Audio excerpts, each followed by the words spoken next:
One of the things I was talking to Joshua about yesterday, and this is a little bit off of any podcast that we're doing, but Joshua recently closed on his first property. So Yes. congratulations. Thank you. Thank you. How old are you now?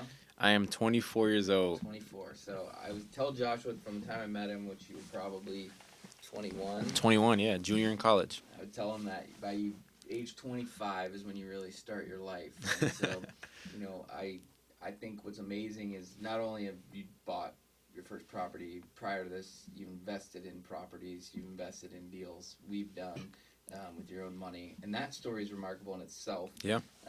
Not necessarily what I'm going to talk about today, but I do think it's important for people that are just seeing you for the first time to get an understanding of where you've come from. Like, give us, as far back as you want to go, but how did you get to where you are to close this first deal today?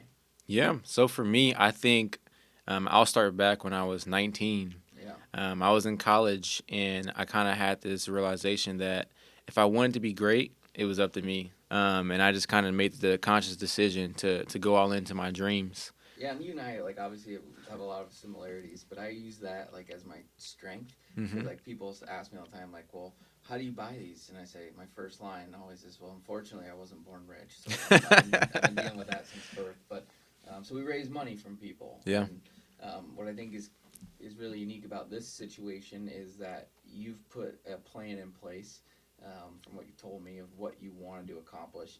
And while I think investing chunks of money into syndications is cool, and a good step, this is the one where you got to go all in on your own. Yep. You're 100% owner of it. You're 100% responsible.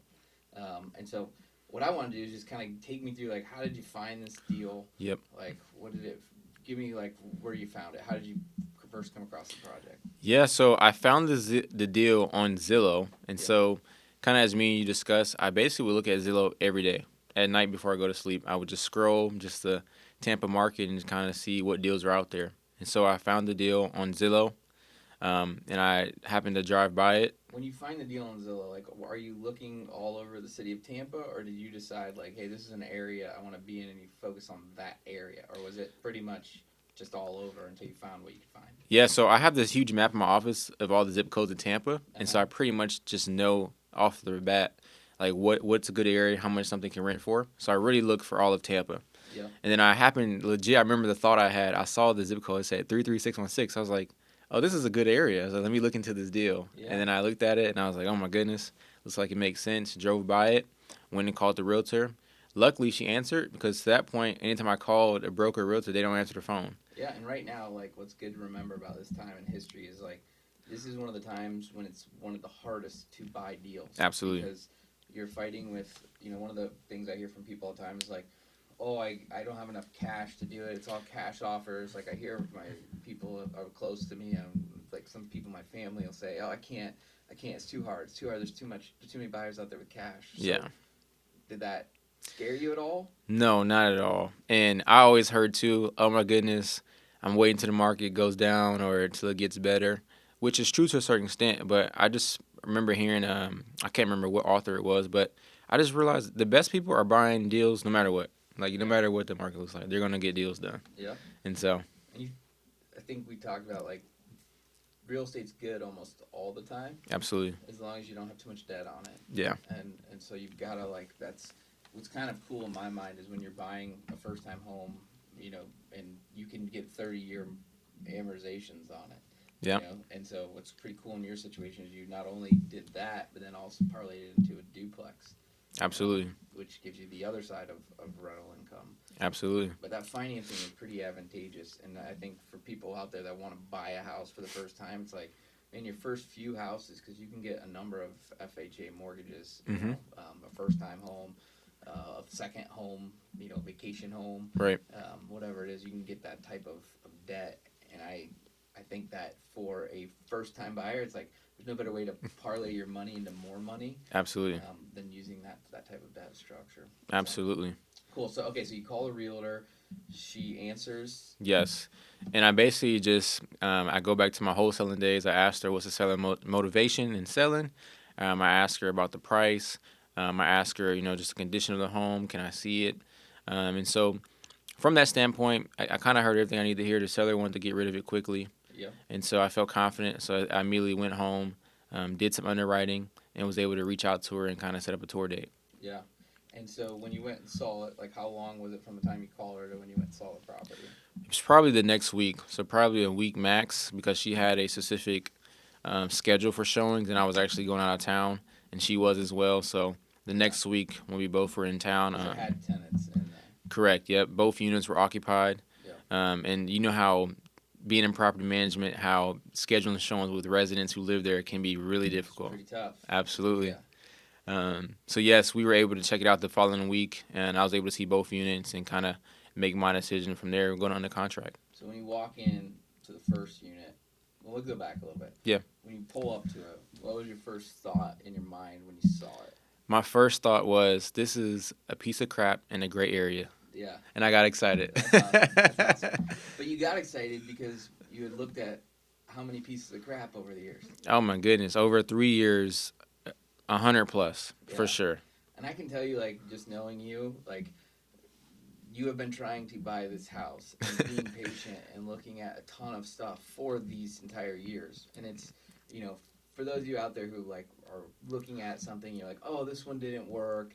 This is, I'm sure, just knowing your personality, this is like hundreds. I didn't even say 100. I even think hundreds. Absolutely. Because I know the intensity that at what you're trying to do this at. So while you found this one, you beat it, all the cash offers. Like, it wasn't just because you randomly looked at Zillow one day. Right. You've looked at a lot. And so the other piece to that I think you said that's really important is when you saw it for the first time, you knew it was a piece of crap, but you knew it was in a good area because of all the other things. Absolutely. Absolutely. So you walk in first, you've got there now, you walk in the front door. What is your thoughts then? Yep. So I go in the front door, and obviously it was as expected. It wasn't in the best condition. But usually, you know, that kind of scares people. But because I did so many apartment renovations and home renovations over the last 3 years, I did at least 80 of them.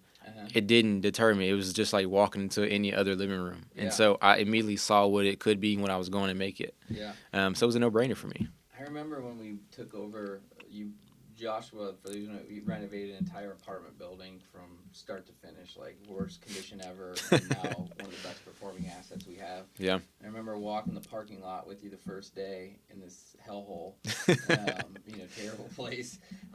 Part of me, because you were so young, I was like, I think you can do it. If you can hang in there emotionally to know that it's going to be good, because I think a lot of people miss that part of it, that like they only see what it is today. Yeah. But I remember telling you, I don't know if this ever ran through your mind, but I just remember telling you, like, if you're going to, by doing this project, you're going to be able to experience what it's like using other people's money to take a project from start to finish. So when it's your time, you'll have already felt a lot of the emotions. Absolutely.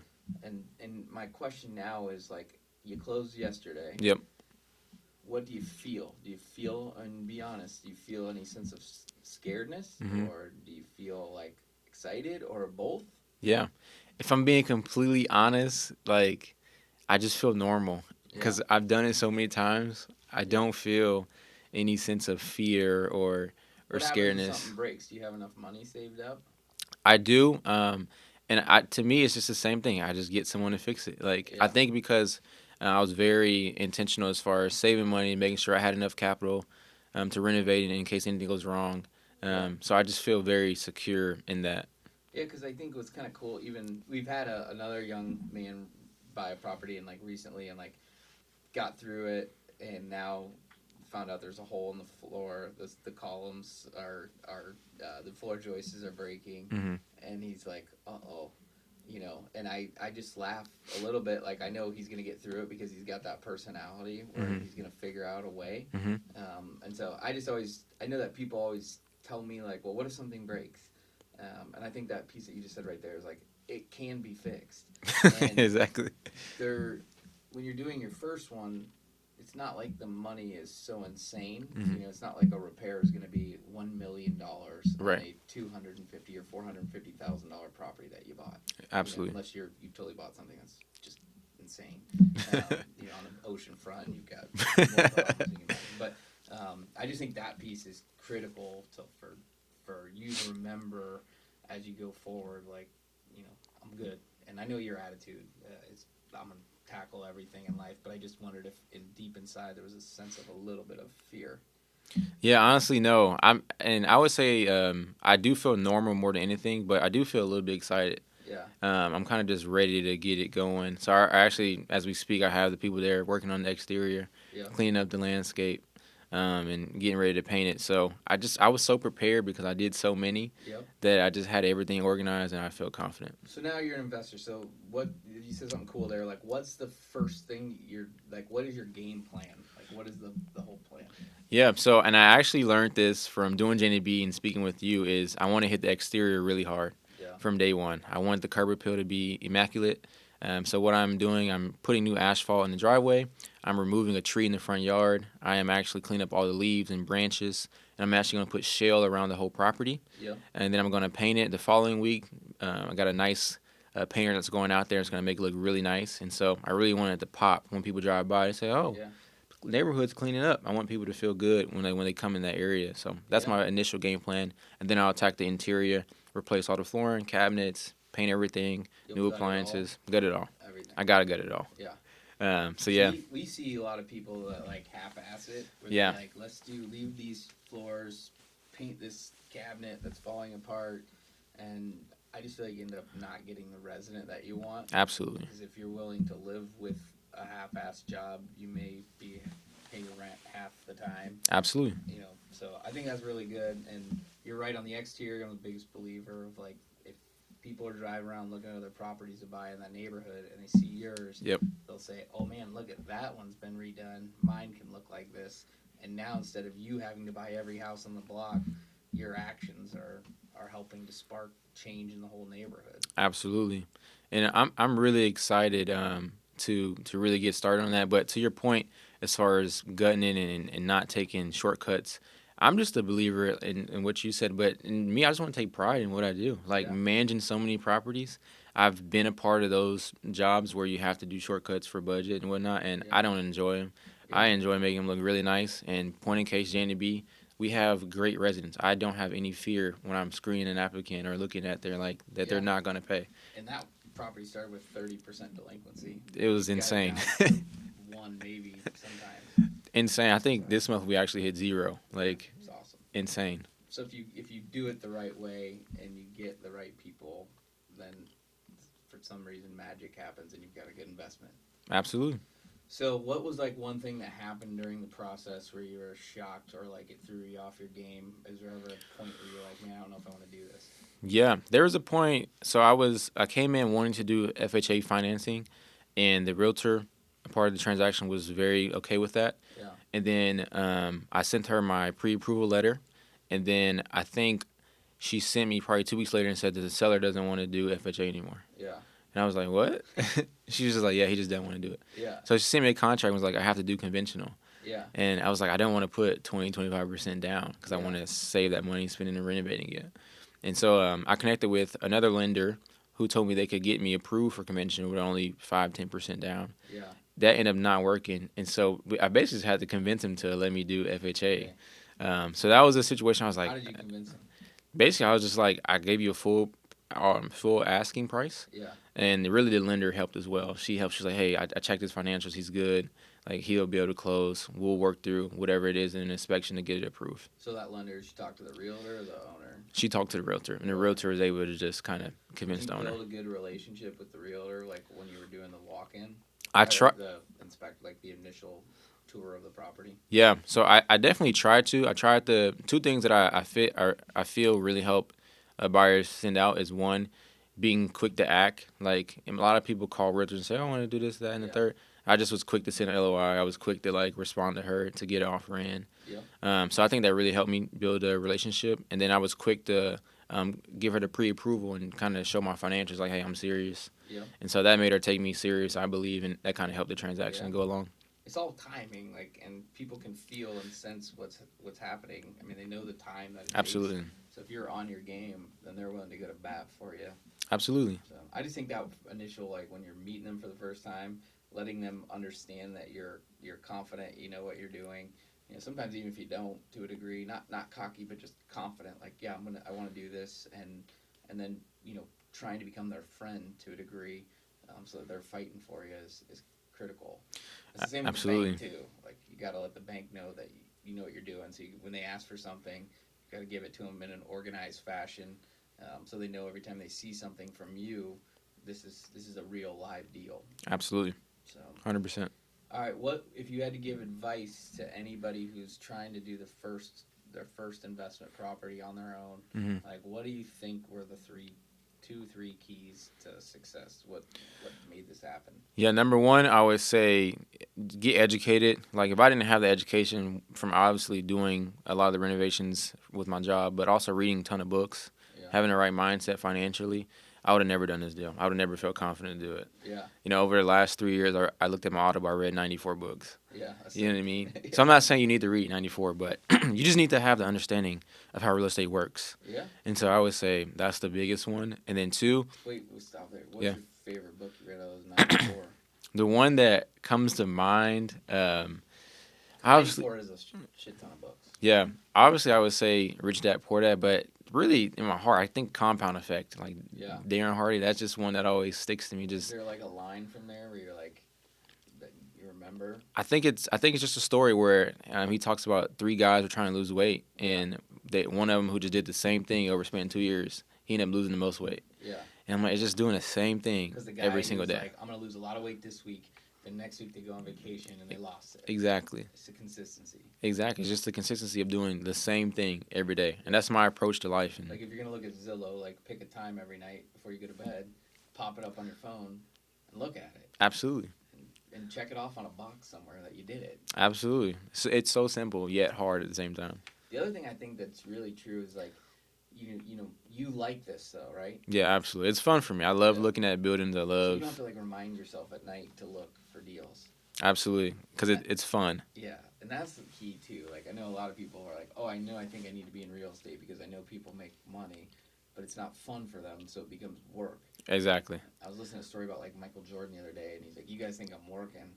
And his mom actually made the comment that he's actually quite lazy when it comes to anything Like housework outside and of stuff. Yeah. basketball. Yeah. But he found something that he loved more than anything, and it wasn't work anymore. And I think if like one, I didn't mean to interrupt your three things, but I do Yeah. think like consistency, it comes from like an actual love. Like, you gotta love it, and you don't have to, but I don't think you can ever be really great at something until you love the process of it.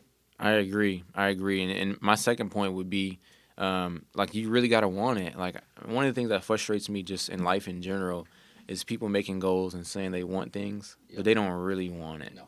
And that bothers me just on a human level. Yeah. Like if you want to do a deal, you need to really want to do a deal. And what I mean by that is you need to be willing to sacrifice whatever it takes to get a deal done. Not sacrifice your ethics, but as far as the practical stuff, you need to be willing to do it and not make any excuses. It's just that simple. Yeah.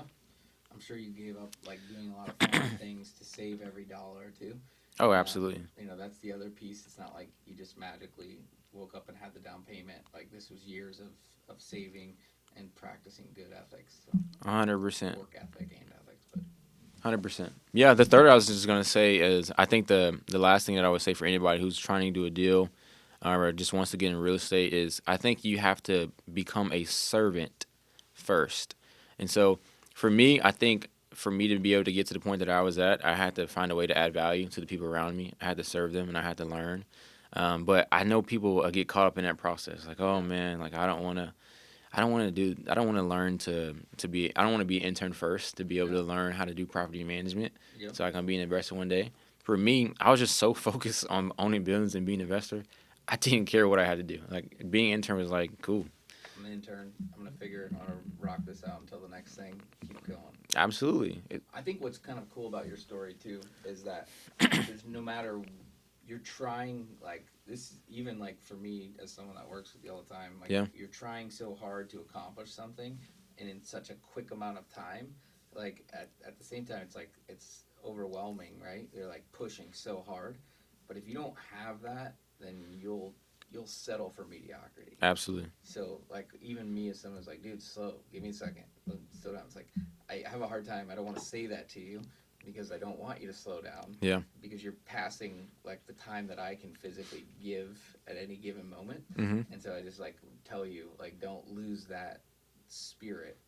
I looked, you and I tell you, I love Tupac. Yeah. And like I look at what he accomplished in, at the age of 25 years old. Yeah. And to see it, like, I'm 40 and I haven't accomplished a tenth of what he did in that time frame. Mm-hmm. And then you look at the people that knew him well, and like he just wouldn't stop. Like he didn't want to stop moving. He didn't want to stop growing. He didn't want to stop trying to accomplish his dream.